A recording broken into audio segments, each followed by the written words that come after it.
hoy vamos a ver la química y el método científico.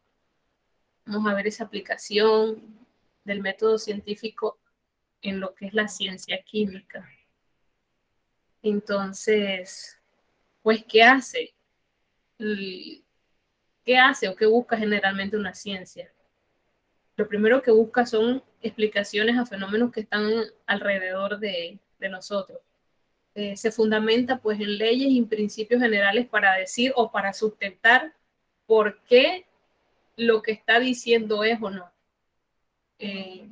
Cada vez que hablamos de leyes, previa a la ley debe haber una experimentación que sustente pues lo que el científico está diciendo, lo que está diciendo un laboratorio o lo que esté diciendo un químico. Y después de eso, después de las leyes, pues la comunidad científica llega a un consenso donde se le da validez o donde se le da el último toque a la creación o al aporte o a la fundamentación de lo que se está proponiendo para decir que es una ley. Entonces, cuando hablamos pues del método científico, les presento sus partes, pero aquí las estamos viendo más que nada, no en orden, estamos nada más viendo sus partes. No estoy diciendo que lo que esté ahí sea el orden correcto, sino nos estamos enfocando nada más en sus partes. Está formada por la teoría, la hipótesis, la ley, axioma, experimento, una medición y una muestra. Vamos a ver algunas definiciones, pues. Cuando hablamos de teoría, pues hablamos del marco conceptual que explica las observaciones existentes y predice nuevas. Entonces, ese sería como ya el último paso del método científico, fundamentar una teoría. Entonces, la hipótesis, que sería más o menos como el segundo paso, es la suposición que se puede dar puesta a prueba de algo. Por ejemplo, el primer paso del método científico es la observación, ¿verdad? Yo voy a delimitar que existe un problema en X lugar, en X contexto, o que existe un fenómeno que me está causando a mí una perturbación. Por ejemplo, yo voy a decir las calles de mi barrio están dañadas. Esa será mi primera de observación o delimitación de un problema. Ya estoy diciendo que tengo un problema, que es las calles de mi barrio. Entonces, cuando hablamos de hipótesis, puede ser una puesta a prueba de una solución que podamos expresar. Por decir, la hipótesis número 1, pues es decir, el daño es causado por, qué sé yo, la antigüedad de las calles. Vamos a decir que esa es una hipótesis de por qué está causándose el problema. La segunda hipótesis podría decirse que serían que los materiales que se utilizó eran de mala calidad. Y así nos vamos a poder ir estableciendo un sinnúmero de hipótesis tratando de que la experimentación fundamente una de esas hipótesis para darle solución al problema. Vamos a uno de los otros pasos. Pues la ley, son las reglas y normas variables de la cosa. Ya les dije que también nos apoyamos pues en leyes, en cosas que ya están datadas y fundamentadas anteriormente. El axioma es la proposición tan clara y evidente que no necesita demostración. Aquí les voy a dar un par de ejemplos. Dado dos puntos se puede trazar una y solo una recta que los une. O sea, son cosas, el axioma son cosas que ya están sobreentendidas. Si existen dos puntos, yo puedo trazar una recta. En cualquier segmento puede prolongarse de manera continua en cualquier sentido. Eso también está, ¿cómo se dice? Como determinado. Yo puedo trazar un segmento en cualquier sentido o una línea recta, como ustedes quieran llamarla también. Dice el tercer ejemplo, se puede trazar una circunferencia con centro de cualquier punto y de cualquier radio. Eso es verdad. Nosotros tenemos un punto, podemos utilizar un transportador o llámese un hilo y tomar el centro como referencia y hacer la circunferencia. Por un punto exterior a una recta se puede trazar una única paralela a la recta dada. Bien, entonces continuamos con el experimento. Pues aquí es donde nosotros reproducimos controladamente las variables o lo que establecimos en la hipótesis, o datándose de todo lo que, o valiéndonos de todos los datos que tenemos. Bien, así. Entonces, cuando hablamos de medición, es la observación de una variable asociada al fenómeno estudiado. Y la muestra es una porción representativa del universo de estudio. Entonces, como ya les dije,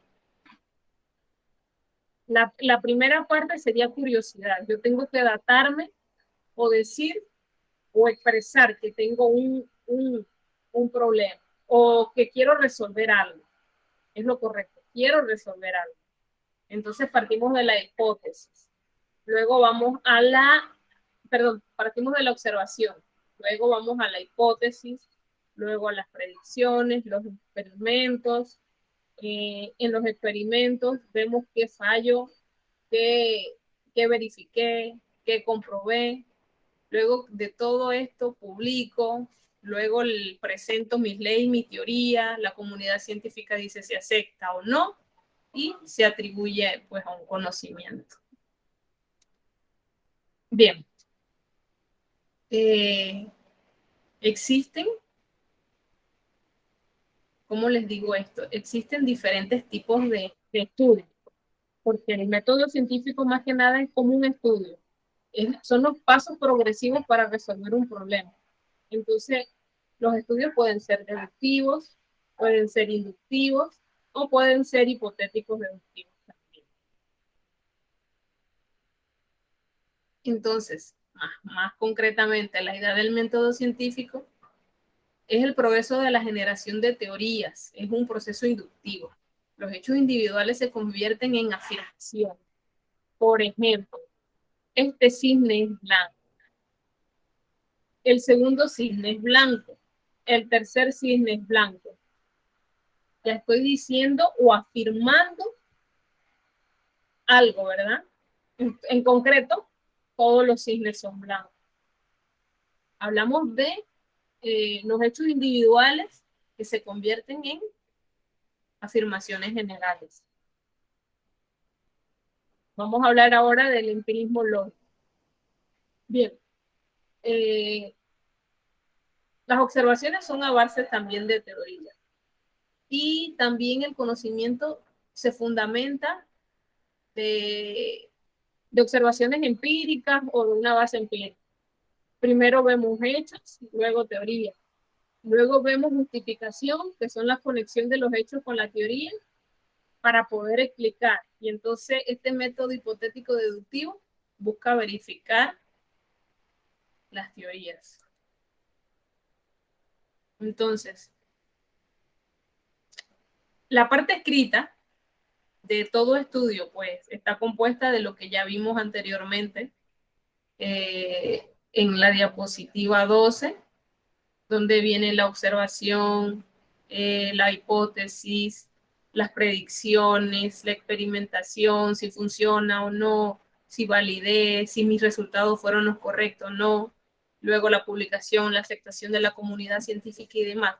Pero en esa parte de la experimentación entra también algo que llamamos el diseño experimental, que es donde vamos al laboratorio y establecemos mediante un protocolo o una bitácora los controles para hacer práctico o para resolver el problema que pusimos primero.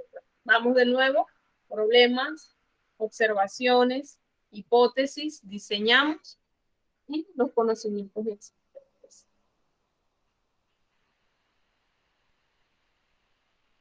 Bueno, si hablamos de los modelos, pues son representación simplificada de la realidad, que permiten atraer y analizar algunas características especiales y explicar adecuadamente procesos. Existen dos tipos de modelos, el modelo descriptivo o de una base empírica que se formulan inductivamente a partir de una observación selectiva de aspectos de realidad, y los modelos normativos, que son los establecidos en base a deducciones teóricas. Algunos de estos modelos pueden expresarse mediante un lenguaje matemático. También la química se apoya en las matemáticas. Entonces, como ciencia, pues decimos que la química es una ciencia objetiva. No es que nos basamos en valoraciones personales, no. No está afectada tampoco por emociones, ni por las creencias religiosas, ni por las actitudes, ni los deseos. Siempre nos basamos pues en la experimentación y por tanto es imparcial y objetiva. Bueno, tiene oposición a cuestiones empíricas, como son las cosas, las cuestiones normativas, o sea, todo es como debería ser. Y entonces la ciencia también puede describir cómo son las cosas y descubrir las relaciones entre las causas que explican el por qué y cómo son las cosas. Unidad de la ciencia. Dado que la ciencia posee un método unificado, solo hay una única ciencia. Un método común que viene del hipotético deductivo, y la física, que es la disciplina modelo. Aquí sí nos fundamentamos o nos basamos en lo que dice la física y en sus leyes. Las disciplinas deben de diferenciarse una de otras por su objetivo de estudio y no por su metodología.